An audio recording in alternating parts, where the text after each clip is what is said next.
Bueno, aquí empezamos con uno de los primeros temas que va a ser sucesiones y es una explicación para todos los alumnos de la secundaria anexa a la Bicenet por el maestro Oscar Torres. Empezamos. ¿Qué es una sucesión? Una sucesión o serie es un conjunto de cosas, normalmente números. Aquí hay que acentuar que no solamente son números, pueden ser figuras o algún tipo de imágenes que están en algún orden.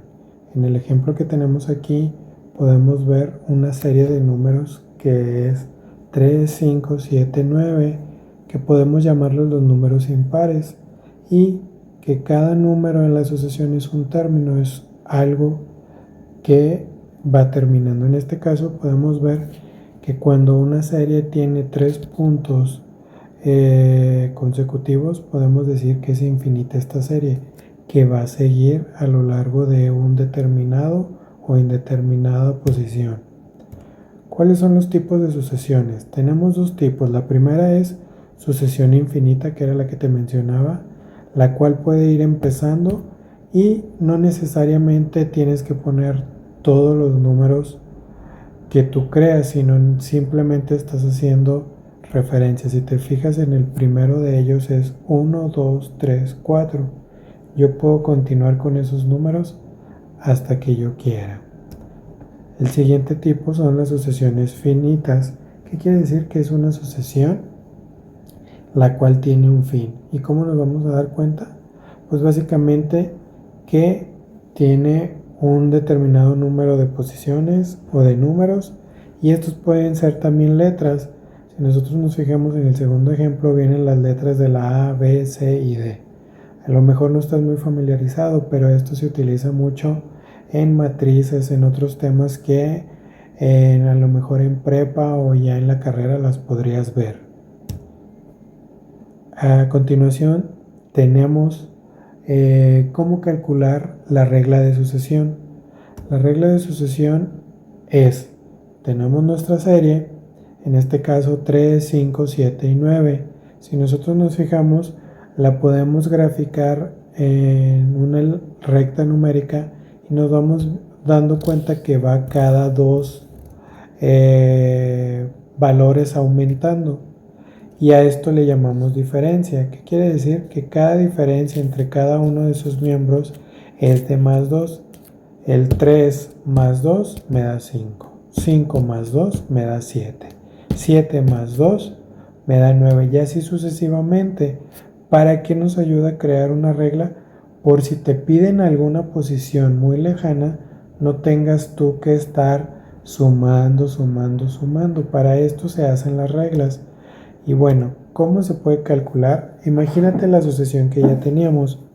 En este caso, pues sería muy fácil yo decirte la posición número 5, pues tú vas a inmediatamente a suponer o decir es 11.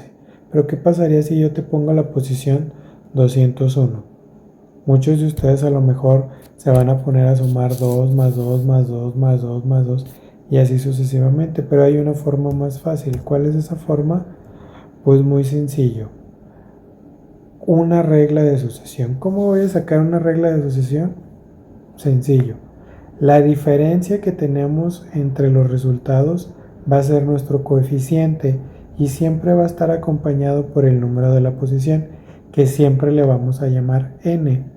En este caso, nuestra regla de sucesión, si la vemos hasta aquí, sería 2n, y para confirmarlo tendríamos que sustituir. En la posición 1 sería 2 por 1, 2. Y si checamos, el resultado es 3. ¿Quiere decir que está mal? No, solo que nos falta un procedimiento. ¿Cuál va a ser este procedimiento? Después de que nosotros sacamos la diferencia, también tenemos que hacer una resta del primer resultado que tiene nuestra sucesión menos la diferencia. En este caso sería 3 menos 2 y nos da más 1. Entonces la regla de sucesión sería 2n más 1 y verificamos. 2 por 1, 2 más 1, 3. 2 por 2, 4 más 1, 5. Vámonos al ejemplo que no tenemos contestado, que sería 2 por 5, 10, más 1, 11. Si te fijas, va contestando todos, quiere decir que está correcta. Vamos a checar para el 201. Sería 2 por 201, 402, más 1, 403. Entonces, si tú te fijas, es muy sencillo. También vamos a tener sucesiones en figuras. Esto lo vas a ver mucho en muchos exámenes que vas a tener a lo largo de tu vida estudiantil, sea secundaria, sea prepa, donde tú tienes que ir viendo cómo contestar este tipo de sucesiones.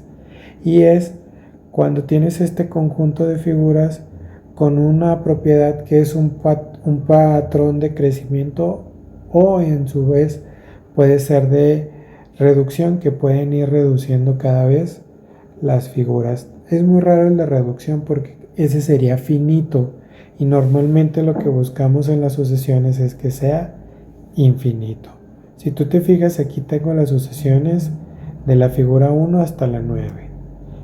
¿Qué es lo que yo te recomiendo siempre? Pues trasladarlo a algo más fácil de manipular, porque pues imagínate, si nos piden la posición 100, estar dibujando sería muy difícil. Por eso yo te recomiendo que pongas en una tablita como lo hicimos en un inicio para irlo checando. Y ahí podemos sacar las diferencias. De hecho, si tú te das cuenta, las diferencias entre los resultados es de más 4. Hacemos memoria, entonces la diferencia va a ser nuestro coeficiente que va a estar acompañado de la posición. Entonces, nuestra regla de sucesión sería 4n. Y aquí vamos a sustituir un poco el valor de la posición 15, que sería 4 por 15, 60. Y la posición del 501 sería 4 por 501, 2004.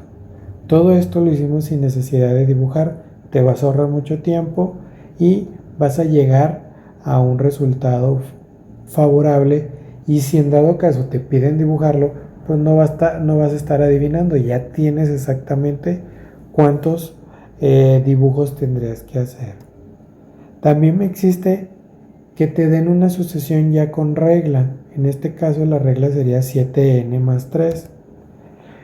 Cuando nosotros tenemos esto, pues vamos a ir llenando nuestra tablita y vamos a ir en la posición 1, pues tendríamos que sustituir 7 por 1, 7 más 3 igual a 10. 7 por 2, 14 más 3, 17. Y si nos fijamos, entre esos dos primeros resultados tengo una diferencia de más 7, que es el coeficiente que tiene n en nuestra regla. Quiere decir que voy bien. Y así sucesivamente, si yo sigo, 3 por 7, 21, más 3, 24. 7 por 4, 28, más 3, 31. Igual de ahí saco que la diferencia es más 7. Vamos a hacer nosotros aquí el del 15 y el del 16. Si yo hago 7 por 15, 105, más 3, 108. A lo mejor tú vas a decir, ¿y cómo sé que voy bien, profe? Pues podrías calcular el del anterior y ver si la diferencia es esos 7, y sería 7 por 14, 98, más 3, 101. 101 a 107 van a estar esos 7 de diferencia. Y al último, el 501. La posición sería, o el resultado sería 3510. Entonces, cuando tú veas sucesiones, te pueden dar una sucesión en una tablita o una regla de sucesión, y aquí tienes los métodos para contestarlo. Dentro de este tema quiero también meter proporcionalidad. ¿Por qué? Porque van muy de la mano, son muy parecidos. Y tenemos que existe la proporcionalidad directa, que es cuando yo tengo dos magnitudes que son directamente proporcionales, si al multiplicar o al dividir una de ellas por el número que estoy obteniendo, la otra queda dividida por ese mismo número o multiplicada. En este caso tengo una magnitud 1 y una magnitud 2, ¿sí? Tú puedes ponerle que son grados, que son alumnos, etcétera. Tú le puedes dar cualquier valor. Y dice que va de 1, 2, 3, 4, 5, 6 en la magnitud 1 y en la magnitud 2 van de 8, 16, 24, 32, 40, 48. Tú vas a decir, bueno, puedo ir sacando las diferencias y me voy a dar cuenta que la diferencia siempre va a ser 8. Sí, a esa diferencia de 8 le vamos a llamar la razón de proporcionalidad, que muchas veces la vamos a definir como la constante K. Si tú te fijas, por aquí yo puse una división. Si yo divido la magnitud, o más bien a la magnitud 2 le divido la magnitud 1, en cualquiera de mis posiciones el resultado siempre va a ser 8. ¿Y ese 8 qué va a ser? La constante de probabilidad. Pero también tenemos la probabilidad inversa. ¿Cuándo es esta? Pues es muy similar, pero a diferencia de la otra es que estas dos magnitudes al multiplicarse o dividirse vamos a obtener un mismo valor, pero normalmente va a reducir. En la directa aumenta proporcionalmente, pero en la inversa una magnitud va a aumentar mientras la otra magnitud va a disminuir. Y para comprobarlo es muy sencillo. Si tú multiplicas la magnitud 1 por la magnitud 2, el resultado siempre va a ser 600. ¿Qué quiere decir? Que el 600 va a ser nuestra constante de proporcionalidad inversa, que también la podemos considerar K, sí, nada más que va a ser a la inversa. Espero y esto te ayude para contestar alguno de los problemas que se encuentran en tu libro o en alguna de las actividades que te estaré poniendo a lo largo de este ciclo escolar. Por tu atención, muchas gracias, espero tu comentario y seguimos a la orden. Hasta luego.